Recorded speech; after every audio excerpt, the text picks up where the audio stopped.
तो जैसा कि हमने पिछले एपिसोड में देखा, ओल्ड मूंग काफी ज्यादा घायल हो गए थे और अब उनके पास जीने के लिए ज्यादा दिन बचे नहीं थे।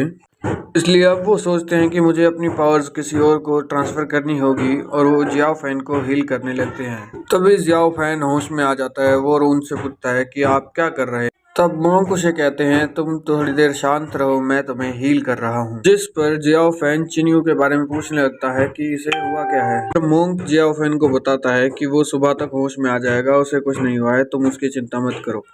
और फिर मोंग उससे पूछता है कि बच्चे तुम इतनी रात में यहाँ पर क्या करने आए थे। तो जियाओ फैन कहता है कि मैं आपके लिए खाना लेकर आया था। जियाओ फैन की ये बात सुनकर वो मोंग हंसने लगता है और कहता है अगर तुम मेरी मदद ही करना चाहते हो तो मैं तुम्हें कुछ टेक्निक सिखाऊंगा, उसे सीख कर तुम्हें मेरी मदद करनी होगी। उसके बाद मोंग जियाओ फैन से कहने लगता है कि क्या तुम कुछ ऐसे मेथड सीखना चाहते हो जिससे तुम पावरफुल हो जाओगे। ये सुनते ही जियाओ फैन हाँ कर देता है। तुम्हें इस टेक्निक को सीखने से पहले मुझसे कुछ प्रॉमिस करने होंगे। पहला कि तुम इसके बारे में किसी और को बता नहीं सकते कि मैंने तुम्हें ये टेक्निक सिखाई है। दूसरा ये है कि तुम्हें इससे सबसे छुपकर प्रैक्टिस करनी होगी और तीसरा ये कि तुम्हें अपने घर वालों से दूर रहना होगा। और फिर वो मोंग जियाओ फैन से पूछता है कि क्या तुम इसके लिए तैयार हो, जिस पर जियाओ फैन हाँ कर देता है। मोंग कहता है कि मैं तुम्हें सिर्फ 3 दिन तक सिखा सकता हूँ क्योंकि मेरे पास अब सिर्फ 3 दिन ही बचे हैं और तुम्हें इसे जल्दी सीखना होगा। अगर तुम्हें ज़्यादा मदद की ज़रूरत पड़े तो तुम ताइंग के पास चले जाना, जो कि मेरा फ्रेंड है और मुझे अभी पता नहीं कि वो जिंदा है या मर चुका है। और फिर वो उसे कहता है कि तुम इसकी प्रैक्टिस किसी और के सामने मत करना। जिसके बाद में वो एक पिल निकाल कर जियाओ फैन को देते हैं और कहते हैं तुम इसे तुम स्ट्रेट वैली में फेंक देना और मैंने तुम्हें जो कुछ बताया है उसे याद रखना, वरना ये तुम्हारे लिए बहुत खतरनाक हो सकता है।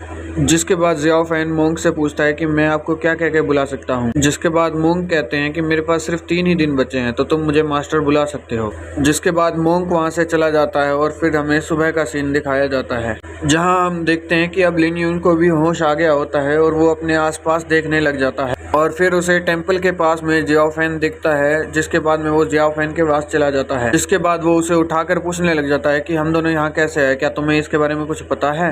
मैं तो अपने घर में सो रहा था। जिस पर जियाओ फैन उसे कोई जवाब नहीं देता और वो दोनों गाँव की तरफ चले जाते हैं। हाँ, वो देखते हैं कि गाँव बहुत शांत लग रहा होता है और दूर से उन्हें सिर्फ एक इंसान आते हुए दिख रहा होता है जिसे वो अंकल ये कहते हुए उसके पास चले जाते हैं। हम देखते हैं कि वो उन दोनों को देखकर काफ़ी डर जाता है। जिसके बाद में वो उन्हें शांत करने लग जाते हैं और पूछते हैं कि यहाँ पर क्या हुआ है। हम देखते हैं कि जियाओ फैन गांव के अंदर चला जाता है और वो चारों तरफ लाशें देखकर काफ़ी डर रहा होता है। तभी वो सीधा अपने घर चला जाता है, जहाँ पहुँच के वो अपने मदर फादर की भी लाशें देखकर काफ़ी ज़्यादा डर जाता है। तभी उसे ऐसा लगने लग जाता है कि उसके चारों तरफ खून का तालाब आ गया हो और वो भागने लग जाता है। तभी उसके आसपास काफ़ी सारी इविल स्पिरिट्स आ जाती हैं। जिसके बाद अचानक से जियाओ फैन होश में आ जाता है। जिसके बाद वो सोचता है कि ये तो एक बहुत बुरा सपना था और वो घर के बाहर निकल जाता है। घर के बाहर निकलते ही वो देखता है कि जिन्यू एक पेड़ के नीचे बैठकर रो रहा होता है। जिसके बाद वो जिन्यू के पास जाता है और उससे पूछता है कि क्या हुआ, तुम रो क्यों रहे हो। फिर जिन्यू जियाओ फैन के गले लग जाता है और उसे कहता है कि सब कुछ खत्म हो गया, अब पूरा गांव खत्म हो गया, हमारी फैमिली खत्म हो गई, सिर्फ हम 2 ही बचे हैं और अब हम दोनों बिल्कुल अकेले और अनाथ हो गए हैं। ये सुनकर जियाओ फैन काफी दुखी हो जाता है। तभी हम देखते हैं कि उनके पास में एक इंसान आ जाता है। फिर वो उन्हें अपने साथ लेके जाने लग जाता है और वो एक अकेडमी के सामने पहुंच जाते हैं। जाते हुए वो इंसान उन्हें अपना नाम शाओकाई बताता है और उन्हें कहता है कि अंदर अकेडमी में जाने के बाद में मास्टर तुमसे जो भी सवाल पूछें उसका सही सही जवाब देना।